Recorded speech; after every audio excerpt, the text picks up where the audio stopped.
The first thing I noticed was the silence. Not the kind that feels restful or peaceful. This was the silence that follows after something has gone terribly, irrevocably wrong. I stood on the porch of a house that was supposed to smell like roasting turkey and cinnamon, my gloved hand still resting on the brass knocker, a cold wind gnawing at my legs. A dried autumn wreath tilted on the door, neglected and brittle, and a faint rattle echoed behind it, like someone exhaling through cracked lips. I knocked again. No answer. The house, Brady's childhood home, loomed taller than I remembered, colder too. Something about it felt hollow, like the bones of a place once warm. Through the window, I could see the living room was dark. No football game. No laughter. No signs of his mother fussing in the kitchen or his voice calling, "Jade, you made it." Only stillness. I turned the knob. It opened. Inside, the air was stale. Not a single light on. My heels clicked on the hardwood like gunshots in a cathedral. And then, from the far corner of the living room, movement. A creaking sound. I froze. An old man in a cardigan slowly rocked back and forth in a faded leather chair. His face half in shadow, white stubble catching what little light trickled in from the window behind him. "Victor," I said hesitantly. He turned his head, one eye opening with eerie precision. "You're late," he rasped. I didn't answer. My heart was thudding. He wasn't supposed to be here alone. Brady said he was too ill to be left unsupervised, which was the reason we were coming up early. He'd told me his mom would be here, that the whole family was preparing for Thanksgiving together. I thought, I stammered. "Where's everyone?" Victor nodded toward the entry table. A folded piece of paper sat next to a chipped ceramic bowl full of keys. With reluctant steps, I picked it up. My name was written across the front in Brady's unmistakable scrawl. I unfolded it, heart sinking before I'd read a single word. Gone for the week. Hannah invited me on a cruise and I needed space to think. Mom came too. She says she's burned out from all the caregiving. Victor's your responsibility until Monday. You know how much he needs you. Be back soon. It took several seconds for the meaning to sink in. My fingers trembled. The room seemed to tilt. Hannah, the just a colleague from Brady's office, the one with the brittle laugh and bright lipstick who always touched his arm too much when she laughed. That Hannah. I read it again. Then a third time. The words didn't change. Victor's your responsibility. Until Monday. They're not coming back, are they? I whispered, my voice thinner than I expected. Nope, Victor replied, pushing himself up with his cane, the rocker finally going still. Left Tuesday morning. Suitcases packed the night before. Didn't even pretend. I stared at him. The old man didn't look frail. He looked contained. Like a man used to waiting for things that never arrived. I walked slowly into the kitchen, Victor's cane tapping behind me. My canvas bag of groceries clinked with glass jars, cranberry sauce, apple pie spice, sweet potatoes. It hit me how absurd it was, the optimism that had made me pack them. The refrigerator light buzzed as I opened it. Empty shelves. No turkey. No leftovers. Just a half-eaten yogurt and a single bottle of wine, uncorked and shoved into the back corner. I brought ingredients, I said, because I didn't know what else to say. We were supposed to cook together. All of us. Victor eased himself into a kitchen chair, his breathing slightly labored. Elaine said she needed a break, he said after a pause. From what exactly? Sitting in that rocker while I shuffle around on borrowed time. The bitterness in his voice was sharp, cutting through the chill. I'm sorry, I said, though I didn't know who I was apologizing to, him, myself, or the ghost of the Thanksgiving I'd imagined. I'm not, Victor muttered. Not anymore. I sat down across from him, folding the note with careful, mechanical movements. My stomach felt like it was trying to disappear into itself. When did you last eat? I asked. He gave a dry chuckle. Can't recall. Time blurs when no one cares. Something about the way he said it, so flat, so unremarkable, snapped something in me. I stood up and opened the pantry. Nothing. A few expired cans. A box of stale crackers. I turned to him. This is ridiculous. Victor raised an eyebrow. We're going to the store, I said. I'm cooking dinner. Real dinner. Victor squinted at me like he was measuring something behind my eyes. Then he nodded, once solemnly. I haven't had a proper home-cooked meal since Martha died. You cook like her. I swallowed the lump in my throat. I don't know, but I'll try. As I grabbed my coat, Victor tapped his cane against the floor, slowly rising to his feet. Good, he said, because we've got a lot to talk about, and very little time to do it. The fluorescent lights of the small-town grocery store buzzed like a swarm of wasps. I pushed the cart down the refrigerated aisle, trying to remember how many people this dinner was originally supposed to feed. 8? 10? Now it was just the two of us, a woman abandoned and an old man forgotten. Victor leaned heavily on the cart, using it as a walker. Don't bother with a whole bird, he said. Too much for two. Get a breast or thighs. Martha always said thighs had more flavor. I nodded absently, tossing a pack of turkey thighs into the cart. My brain was moving in two separate lanes. One was calculating what I needed to buy. The other was spinning, replaying Brady's note over and over again like some broken voicemail. Gone for the week. Needed space. With Hannah. There had been signs. Subtle. Late nights. Canceled plans. That one time I'd found perfume on his collar and he'd laughed, told me I was being dramatic. And I'd believed him because believing was easier than confronting the truth. Victor coughed beside me, the kind of dry, hollow cough that rattled from somewhere deep. I glanced at him. You okay? He waved a dismissive hand. Just my lungs throwing a tantrum. They get jealous when my heart gets all the attention. I stared.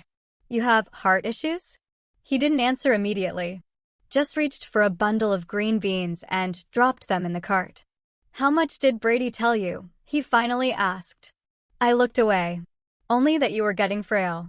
That you needed help sometimes.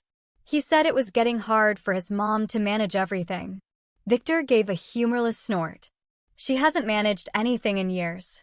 Except her bank account and Botox appointments. I tightened my grip on the cart handle.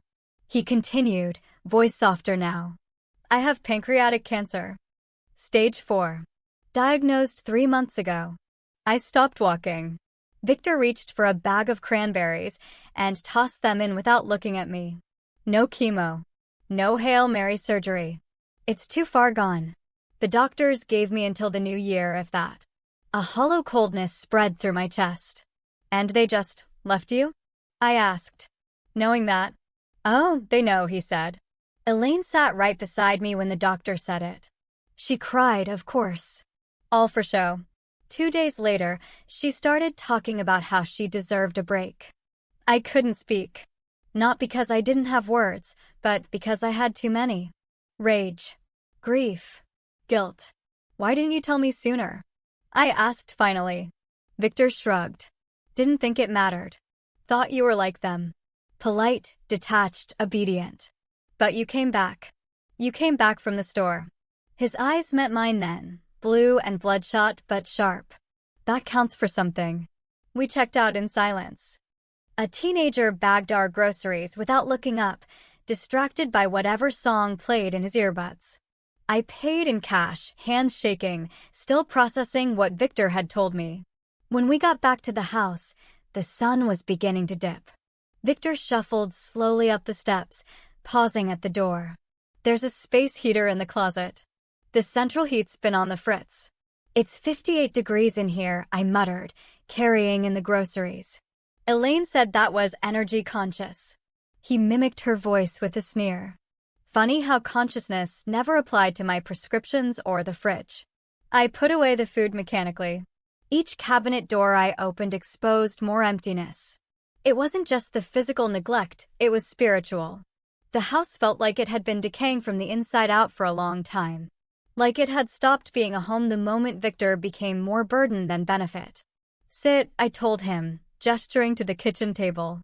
He obeyed without comment, watching me move through the space like I belonged there. I peeled potatoes. Sliced green beans. Set the oven to preheat. So, Victor said after a while, voice mild. What will you do when he gets back? I didn't answer right away. I didn't know. I was still suspended between denial and fury. I guess that depends on whether he remembers to pretend he missed me, I said eventually. Victor chuckled, but it held no warmth. He won't, he said. Brady's not a liar. He's a deflector. He'll say you misunderstood the note. Say Hannah needed closure. He'll make you feel small for being upset. I stopped mid-slice. How do you know that? Because I raised him, Victor said, at least I tried to. And because I married his mother, the original architect of emotional escape plans. Brady learned to manipulate by watching her take from people and call it love. I stared at him. Why are you telling me this? I asked. Victor's gaze was steady. Because you deserve to know what you're up against. And because I'm not interested in dying surrounded by cowards who only come running for the reading of the will. The oven beeped softly. I turned away before he could see the tears threatening my eyes. Dinner's in an hour, I said. As I washed the cutting board, I caught sight of my reflection in the kitchen window, a woman who'd driven 6 hours to be with a family that left her behind. No, that's not quite right. I came here expecting one kind of family. Instead, I found someone else. Someone who might actually see me. Someone who needed saving and maybe, just maybe, was offering to save me too. The smell of rosemary and butter filled the kitchen, warm and nostalgic. I had set the table not out of obligation, but to reclaim some fragment of the Thanksgiving I'd imagined. 2 plates. Cloth napkins I found tucked away in a forgotten drawer. A cracked candle that I lit anyway. Victor had dozed off in the rocker while the turkey thighs roasted. He looked peaceful there. Almost like someone's grandfather, rather than a dying man abandoned by his only family. I was stirring the gravy when he spoke. They think I'm stupid, he murmured, eyes still closed. They always have. I looked up. They think because I'm slow to move, I must be slow to see. But I see everything.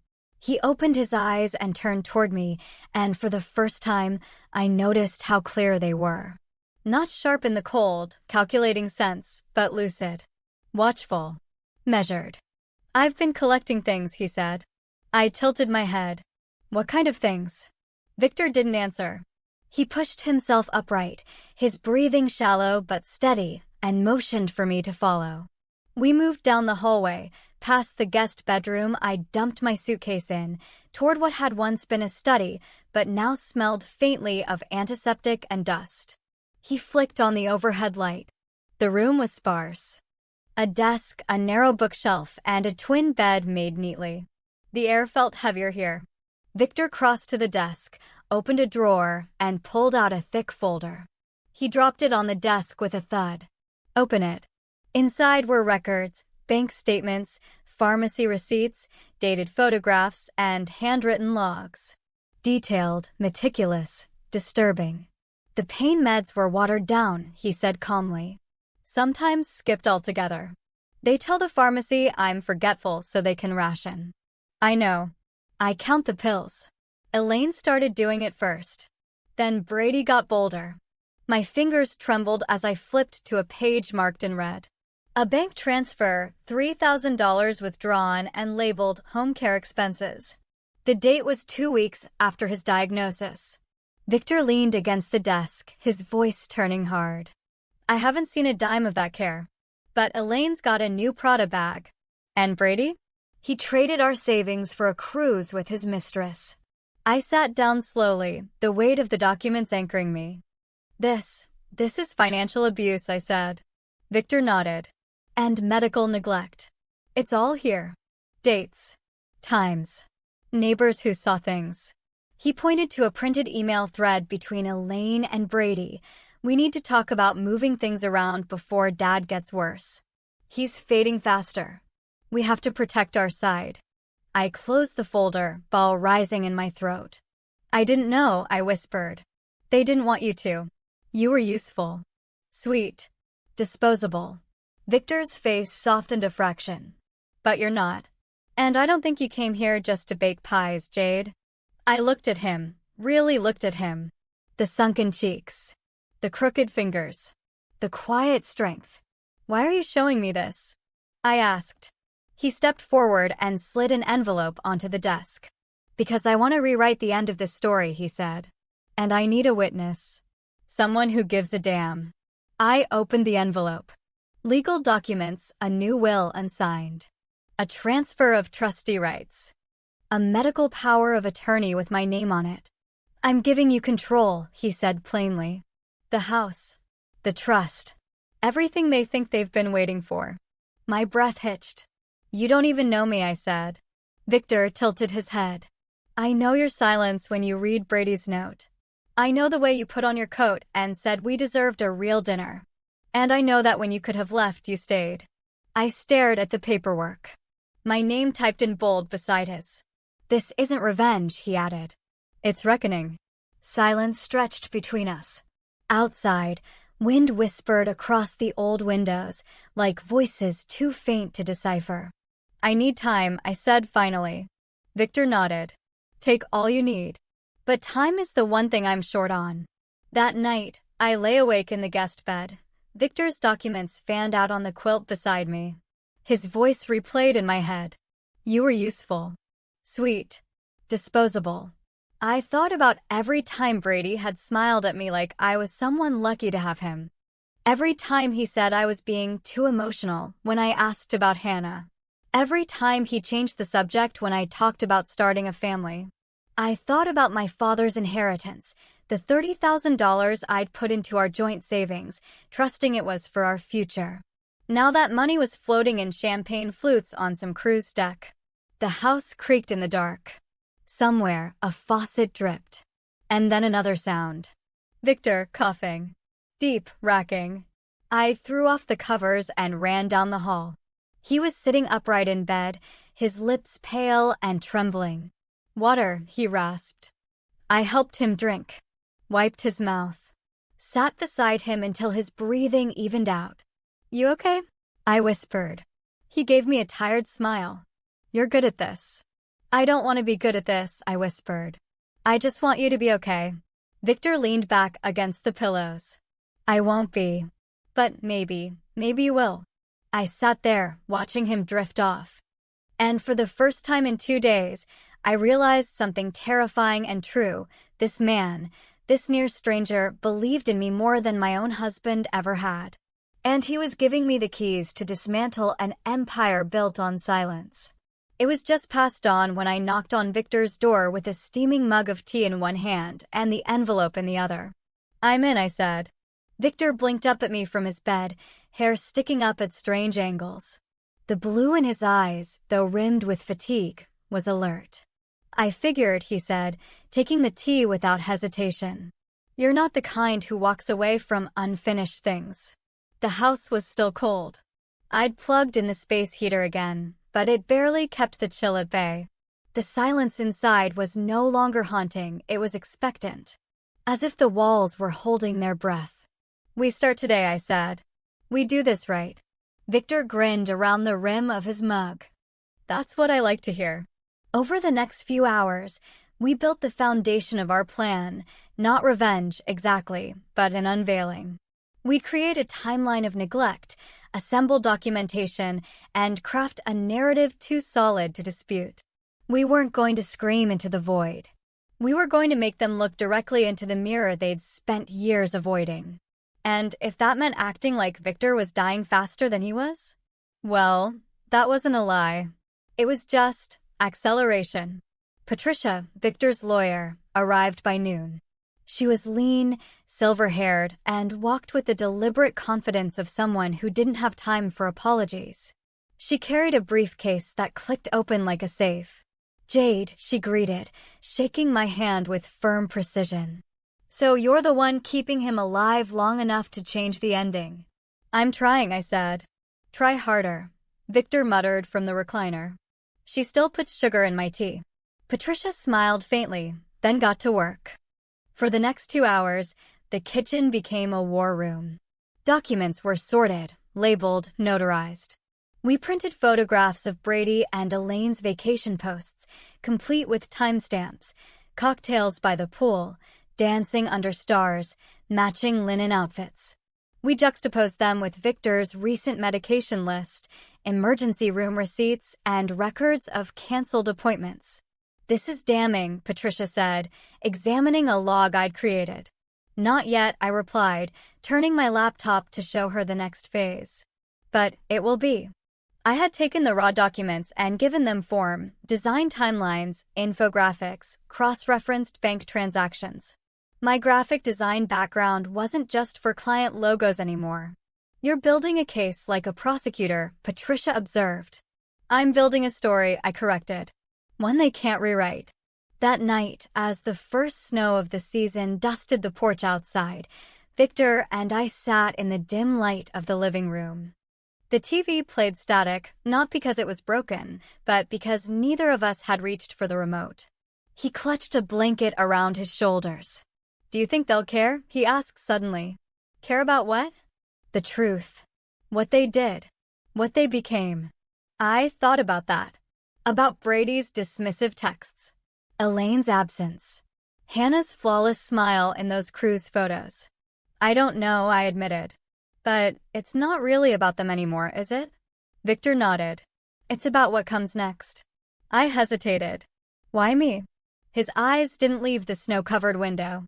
"Because everyone else walked past me while I was still breathing. You were the only one who noticed I hadn't died yet." I looked away, not ready for the way his words carved directly through me. "But I'm scared," I confessed quietly. Victor nodded slowly. "Then you're doing it right." The next day, we staged the scene. Victor's room became a soft-lit version of a hospital ward. Oxygen tank. Pill bottles. Blood pressure cuff. Patricia's brother, a retired prop designer, had delivered everything from old medical theater kits. It was half charade, half documentation, and entirely necessary. Victor coached me. "Dark lighting deepens the shadows under my eyes. Tilt the camera just above. Don't center me, make me look small." I snapped photos. Videos. Short clips of Victor's shallow breathing, of me wiping sweat from his brow with trembling hands. We weren't faking illness. We were amplifying the reality, something they'd spent years minimizing. We added timestamps. Date-stamped captions. We sent them to Melissa, Brady's sister, who had texted only once to ask how Victor was doing. Within minutes, she responded, "Oh no, he looks awful. Should I talk to Mom?" Hook set. Victor watched me draft the reply. "He keeps asking for Brady. Not sure he'll make it to Monday." I hesitated before hitting send. "This feels manipulative," I said. Victor didn't flinch. "So is pretending I'm a nuisance who can't read a bank statement." We waited. An hour later, Brady's number flashed on my screen. I let it go to voicemail. Victor hit record on his phone while I left a message laced with trembling urgency. "Brady, it's Jade. Victor's not doing well. He's barely conscious. Please call back. I don't want him to go without saying goodbye." Victor leaned back in his chair, eyes half closed. "Now," he said, "they'll start to sweat." Later that night, while uploading photos to a secure drive, I noticed Victor watching me from across the room. "You know," he said, "you could walk away from all of this. Take what you know and leave them to rot in their own lies." I met his gaze. "I'm not here for the money." "I know," he said. "That's why you're the only one I trust to have it." The weight of his words sat heavier than any document I'd filed. For the first time, I realized this wasn't just about exposing a rotten family. It was about honoring a man no one had truly seen in years, not as a wallet, not as a burden, but as a person worth fighting for. And maybe through that, honoring the parts of myself I'd stopped defending long ago. The front door opened like a punch through quiet.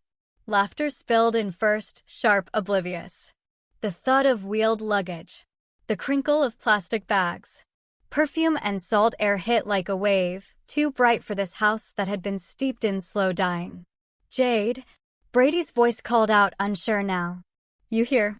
I stood in the living room, dressed in black, hands folded in front of me like a sentinel. Behind me, the fire flickered in the hearth. Victor's rocker was still empty. Elaine swept in next, sunglasses still on despite the dim light. "Well, this place hasn't changed," she muttered. "Smells like old man and mildew. Is Victor asleep?" Brady finally caught sight of me. He froze. "Why are you dressed like?" "He's gone," I said quietly. Brady blinked. "What?" "Victor passed Saturday night." The air changed. Elaine's sunglasses came off. "What do you mean, gone?" "We weren't supposed to be back until Monday." "He wasn't supposed to. You left a dying man alone for 6 days," I said, my voice even. He waited. "And when you didn't come home," he stopped. Brady stepped forward, arms half extended like he might pull me into some twisted version of comfort. "Jade, I know this is hard, but you should have called. We could have turned around." "I called," I said. Voicemail. Text. Left updates. You liked the cruise posts instead. Hannah appeared behind them, her sunburned cheeks paling as she took in the room. She dropped her tote bag quietly and hovered near the door. Elaine's mouth tightened. "This is inappropriate. There should have been a funeral. A family decision." "There was a funeral," I said. "Yesterday. His colleagues from the bank came. Neighbors brought flowers." The hospice nurse said it was one of the most peaceful passings she'd seen. "Without his family," Brady whispered, more to himself than anyone. "He didn't want you there." I stepped aside and gestured to the mantel. A sealed envelope with their names rested against a framed photo of Victor and Martha. "Victor left something for you." Elaine hesitated, then snatched the letter like she was expecting it to bite. Brady leaned in to read over her shoulder. I didn't move. I let the words cut them open. "To my family, if you're reading this, I am no longer here. Not that my absence will feel much different than my presence did in recent years. There will be no inheritance. No estate split. No second chances. You abandoned me long before my breath stopped. You left me aching and shrinking while you counted the days until you could claim what you thought was yours. I watched. I waited. I recorded. And in the end, I gave my trust to the only person who stayed when there was nothing to take. Jade has everything now, not because she asked for it, but because she earned it. You taught me that blood doesn't define family." Painfully, I finally listened. Goodbye. The silence after the letter was not peaceful. It was electric. Elaine threw the envelope on the floor like it might burn her. "That's not legally binding. That's a tantrum in cursive." "Actually," came a cool voice from the hallway, "it's very binding." Patricia stepped in, flanked by a notary and a hospice representative. "This is ridiculous." Brady exploded. "You manipulated a dying man. You set this up." Patricia dropped a thick folder on the dining table. Included here are certified physician assessments of Victor's mental capacity, recorded video testimony, notarized asset transfers, and time-stamped evidence of ongoing neglect. Elaine's lip curled. "We cared for him. We did our best." I pointed to the photos now arrayed on the table. Victor in bed, clearly deteriorating, empty pill bottles, time-stamped messages ignored. Next to them, Brady sipping from a coconut. Elaine laughing in front of a buffet. "He died with dignity," I said, my voice shaking now. "Not because of you, but in spite of you." Brady stepped closer, fury starting to bleed through the charm. "You think you've won? This is theft. You were nothing to him." "I was there," I snapped. "When he couldn't breathe. When he asked me to read his wife's letters. When he said he was tired of being erased." Elaine stormed toward the kitchen, muttering about legal options. Melissa, for once, stood frozen, her gaze stuck on the funeral photo, tears silently falling. "I gave him a home," I said. "For 4 days. That's more than you did in 4 years." Patricia handed me a final document. "You're the trustee now, Jade. Everything's in order." Brady looked like he wanted to scream. Instead, he turned to me, eyes narrowing. "Enjoy the money," he said, venom in every syllable. "Let's see how long you sleep at night knowing you stole it from a man who was confused and dying." I held his gaze. "He wasn't confused," I said. but you might be thinking anything in this house was ever yours. Brady stepped forward, then stopped. The rage turned to something else. Something desperate. Jade, he said, quieter now. We can fix this. You and me. You're upset. I get it. But we can still. I took off my wedding ring and placed it in his hand. You left him to die, I said, echoing Victor's words. Now you get nothing, including me. Then I turned to Elaine, who was already yelling into her phone, demanding her lawyer meet her now. He saved his kindness for those who noticed he was still alive, I said. You never did. They all watched me walk down the hall, past the kitchen where they'd never once set a table for him, through the front door they hadn't darkened in years unless it was for a signature or a handout. On the porch, the cold was clean and bright. Snowflakes were still falling. I reached into my coat pocket and found the envelope Victor had written to me. I hadn't opened it yet. I'd been waiting for the right time. I unfolded the paper and read, Jade, thank you for seeing me. Not as a patient. Not as a problem. But as a man who still had something to give. What you did this week, that was love. Martha would have liked you. Now go live like someone who knows they're not invisible. The tears rolled silently down my cheeks as the door closed behind me. Inside, they had lost their inheritance. Outside, I had finally found mine. It's strange how quiet the world feels when a storm passes, not the absence of noise, but the presence of stillness. The house had emptied out by midday. Patricia stayed long enough to file final paperwork and confirm that the locks had been changed. Brady didn't say goodbye. Elaine left a trail of perfume and profanity. Melissa, surprisingly, offered a hug that hovered before falling away. And, just like that, they were gone. Victor's house was mine now. But more than that, his silence was mine, too, his final wishes, his hard-won truth, the echo of his voice lingering in every corner. I didn't move through the house like an owner. I moved like someone walking through memory. Softly. With reverence.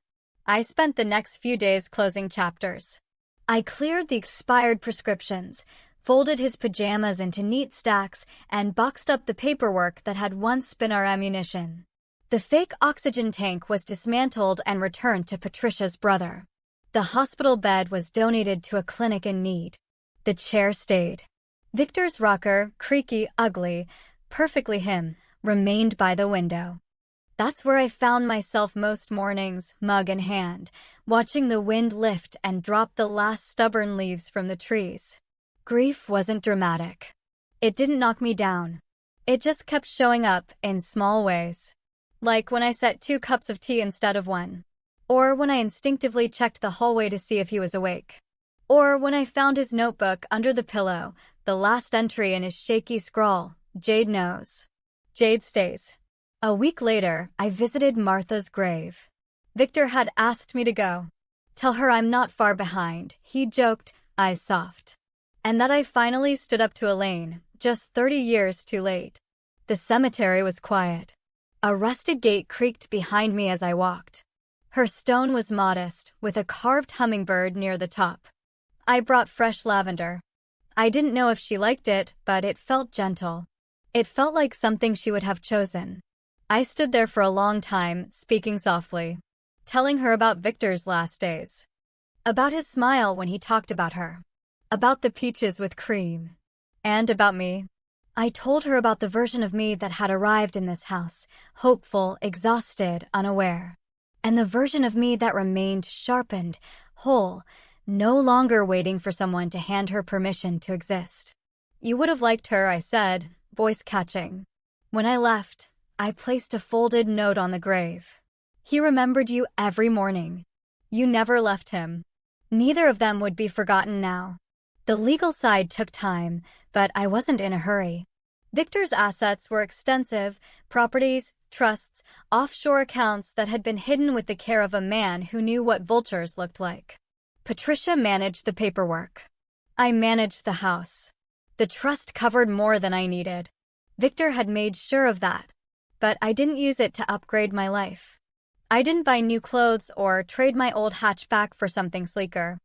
Instead, I turned the guest room into a studio, just a folding table, a refurbished iMac, and the same sketchbook I'd stopped using a year ago when Brady said it was just a hobby. Now I filled it every morning, sometimes with design concepts, sometimes with portraits. Once, with a pencil sketch of Victor and Martha dancing in the snow, something that never happened but felt like it could have. I started writing letters, too, to women who'd sent stories to the elder advocacy groups Victor had donated to. Letters of apology. Letters of encouragement. I included resources, some of Victor's money, and, when they asked, parts of his story. I never used his full name, but I called him V. They always wrote back. "Thank you," one woman wrote, "for reminding me I wasn't crazy for feeling discarded." Another wrote, "You made me want to fight again." And one simply wrote, "He mattered. Because you said so." Victor's final gift wasn't revenge. It was voice, his, mine, and the ones we carried forward. I saw Brady once, months later. I was standing in line at a hardware store, buying paint samples for the upstairs bedroom. He looked tired. He wasn't wearing a wedding ring anymore. I wondered if Hannah had left. If Elaine was still burning through whatever scraps of pride they had left. He recognized me instantly. Tried to speak. But I just nodded and turned back to the paint chips. There was nothing left to say. Letting him suffer would have been easy. But healing meant something else entirely, walking away without needing to see him suffer at all. Victor died in winter. By spring, the garden had started to bloom. Tulips, daffodils, a single defiant rose bush near the back fence. It hadn't bloomed in years, the neighbor said. "Sometimes things just come back," she shrugged. "Maybe they do." I sat on the back porch with a journal in my lap, watching the light stretch longer each day. I wrote for no one. I wrote for him. For me. For every person who had ever been erased until someone came along and said, "I see you." And then, one evening, I stood at the mailbox and found an envelope with no return address. Inside was a small photo.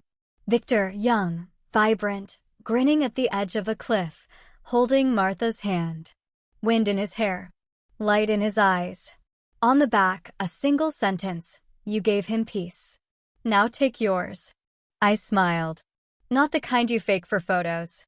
The kind that meant home.